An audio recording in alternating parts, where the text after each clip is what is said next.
आज मी करणार आहे लसूणी मेथी। त्याच्यासाठी स्वच्छ मेथी अशी ही धुवून घेतलेली आहे। तर आता मी त्याला फोडणी करणार आहे। मी तेल टाकायले, तेल गरम झाल्यानंतर ते जिरे टाकून घ्यायचे मध्ये। त्याच्यानंतर भरपूर सारा मी लसूण टाकणार आहे। लसूण लालसर असं होऊ देपर्यंत तळायचं। त्याच्यानंतर मी थोडंसं ओलं खोबरे टाकणार आहे। खोबऱ्यामुळं थोडी वेगळी चव बनते, छान होते, भाजीची टेस्ट वाढते खोबऱ्यामुळे।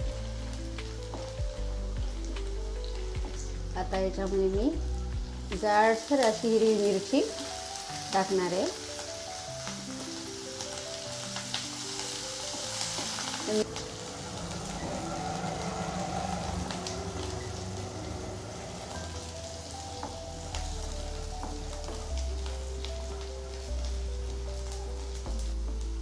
हे छान लसूण व मिरची तळलेली आहे। आता लाल बुंद असा लसूण पण झालेला आहे। तर त्याच्यामध्ये मी मेथी टाकून घेणार आहे।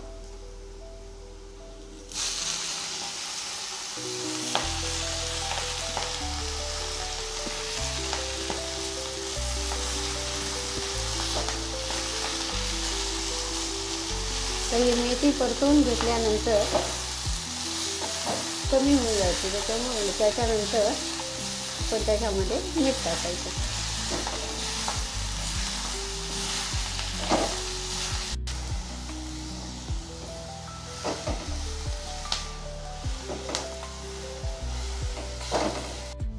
आता आपण चवीनुसार मीठ टाकून घेणार आहोत।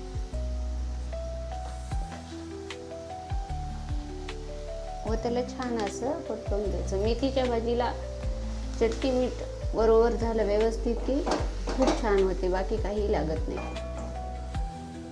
लसूणी मेथी म्हणल्यानंतर भरपूर सारा लसूण टाकायचा व तिखट मीठ व्यवस्थित टाकल्यानंतर अगदी चवीला छान व चवदार अशी भाजी होऊन जाते।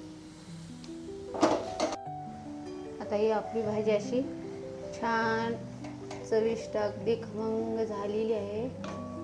तर तुम्ही पण अशी करून बघा भाजी, अगदी चवीला खायला छान लागेल। एका पोळीच्या ठिकाणी 2 पोळ्या तुम्ही खाणार आहे त्याच्यासोबत।